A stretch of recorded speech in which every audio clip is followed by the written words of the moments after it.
بسم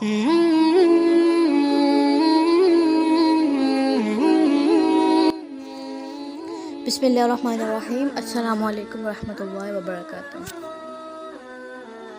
میں اللہ تعالیٰ سے امید کرتی ہوں کہ آپ سب ایمان و صحت کی بہترین حالتوں میں ہوں گے۔ اللہ تبارک و تعالیٰ آپ سب کو ہمیشہ اچھے حالوں میں رکھے اور آپ سب کے گھروں میں برکتیں عطا فرمائے، آمین۔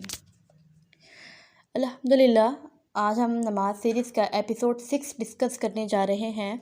الحمدللہ، جو نماز سیریز کے پچھلے 5 ایپیسوڈز تھے ان پر آپ سب کا بہت پرجوش کمنٹس اور بہت اچھا ریئیکشن رہا، اور جس کی وجہ سے مجھے یہ حوصلہ مل رہا ہے کہ جو یہ لمبی سی سیریز ہم نے شروع کی ہے اس کو میں کنٹینیو کر سکوں۔ کل کا ٹاپک ہمارا یہ تھا کہ نماز کے جو ممنوع اوقات ہے کہ جس ٹائم نماز پڑھنے سے منع کیا گیا ہے اس کے بارے میں ڈسکس کیا تھا، اور عصر کی نماز کو لیٹ پڑھنے کی وعید کے بارے میں ہم نے ڈسکس کیا تھا۔ آج کا جو ٹاپک ہے وہ سنی اور شیعہ کے اختلاف کا ٹاپک ہے، ٹھیک ہے۔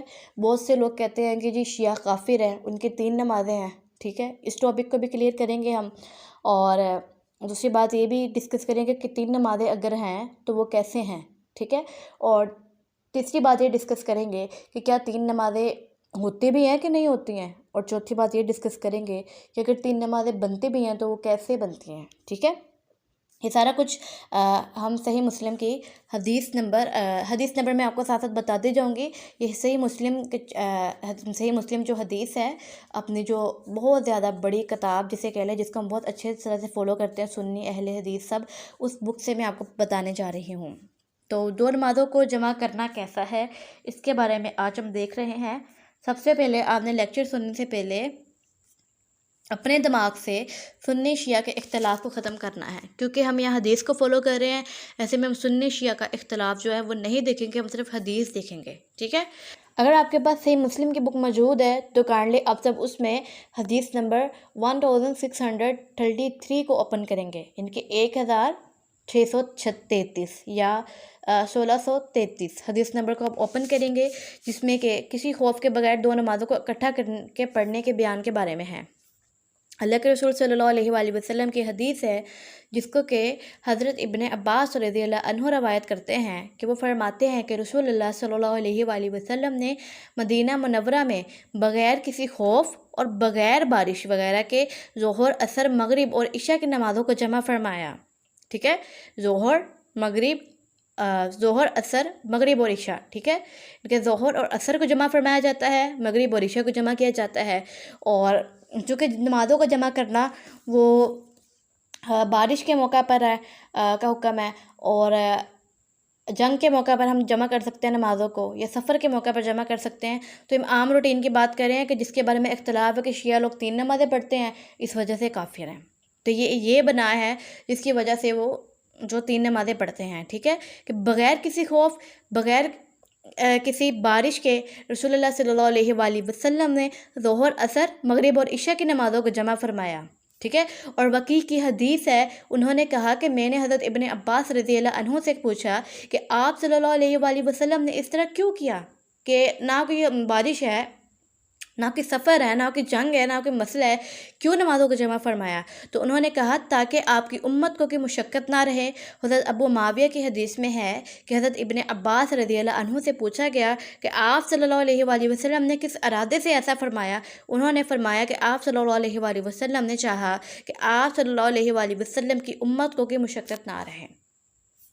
اسی طرح ہم صحیح مسلم کی حدیث نمبر 1634 دیکھ لیتے ہیں کہ کیا ہے۔ اس میں بھی حضرت ابن عباس فرماتے ہیں کہ میں نے نبی صلی اللہ علیہ وآلہ وسلم کے ساتھ 8 رکعتیں اکٹھی کر کے اور 7 رکعتیں اکٹھی کر کے پڑھیں، ٹھیک ہے۔ 8 رکعتیں کون سی 8 رکعتیں کون سی تھی؟ وہ ہے ظہر کی 4 اور عصر کی 4، ٹھیک ہے۔ راوی کہتے ہیں کہ میں نے کہا اے ابو شعثہ، میرا خیال ہے کہ آپ صلی اللہ علیہ وآلہ وسلم نے ظہر کی نماز میں دیر کر کے اور عصر کی نماز جلدی پڑھی۔ یہ ظہر کا آخری ٹائم تھا، عصر کا اول والا ٹائم تھا، تو 4 رکعتیں ظہر، 4 رکعتیں عصر، یہ 8 رکعتیں ہوگی، اور 7 رکعتیں کون سی؟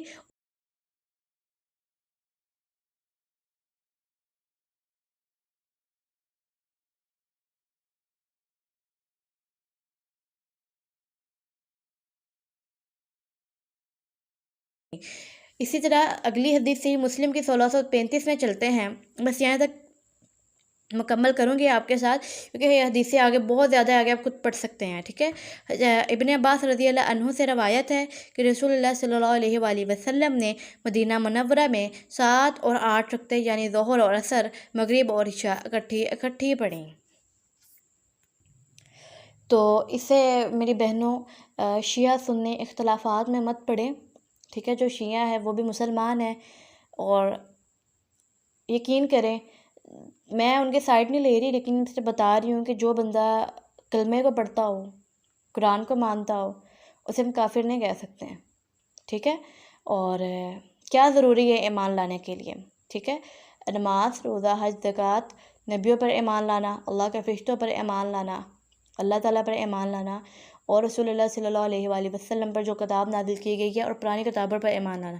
الحمدللہ جو اہل تشیع ہیں وہ ان تمام چیزوں پر ایمان لاتے ہیں، کسی بھی ایک نبی کی وہ تکفیر نہیں کرتے، کسی بھی فرشتے کی وہ تکفیر نہیں کرتے۔ باقی جو بدعتیں ہیں وہ اہل سنت میں بھی ہے اور اہل تشیع میں بھی ہے، اور اہل حدیث میں بدعتیں تو خیر نہیں ہیں، لیکن وہ بدعتوں کو ختم کرنے میں بعض ایسی چیزیں ہیں جن کا وہ ناحق مذاق اڑاتے ہیں۔ اس لیے صرف جو دین کی بات ہے اس کو فالو کریں۔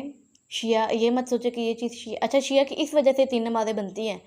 اور ریلی میں میرا اکثر اہل تشیع سے بات ہوتی ہے، کبھی جاتی رہتی ہوں نا مدارس وغیرہ میں، میڈیا پہ، تو وہ مجھے کہتے ہیں کہ ہم نے کوئی پکا نہیں بنایا ہوا کہ ہم نے 3 نمازیں ہی پڑھنی ہیں، اکٹھی کر کے پڑھنے۔ وہ کہتے ہیں جب ہمارے پاس ٹائم ہوتا ہے نا، ہم جو ٹائم پہ بھی نمازیں پڑھ لیتے ہیں، اگر ہمارے کوئی کام ہوتا ہے تو ہم اکٹھی کر لیتے ہیں، کیونکہ یہ اللہ کے رسول نے ہمیں دی ہے سہولت کہ ہم اکٹھی کر کے بھی پڑھ سکتے ہیں۔ ابھی ہم نے پڑھا نا، بغیر خوف، بغیر بارش اور بغیر سفر کے رسول اللہ نے نمازوں کو جمع کیا۔ تو وہ کہتے ہیں کہ جب ہمیں کوئی ضروری کام ہوتا ہے ہم تب نمازوں کو جمع بھی کر لیتے ہیں، اور جب ہمیں نہیں ہوتا تو ہم، اور ہمارے جاننے والے ایک تو وہ میرے سامنے انہوں نے مغرب کی نماز بھی پڑھی، انہوں نے ایسا نہیں کیا کہ مغرب اور عشاء کو جمع کر لیا ہو۔ اور تو ایسی مت جائیں، جو حدیث ہے اس کو فالو کریں۔ اگر بعض اوقات آپ سے نماز رہ جاتی ہے، نماز کو قضا کرنے سے بہتر ہے یا نماز کو چھوڑنے سے بہتر ہے کہ آپ نماز کو پڑھ لیں۔ باقی اللہ تعالیٰ ہمیں دین کی صحیح سمجھ عطا فرمائے۔ سبحانک اللہم نشہد ان لا الہ الا انت ونستغفرک ونتوب الیک۔ السلام علیکم ورحمۃ اللہ وبرکاتہ۔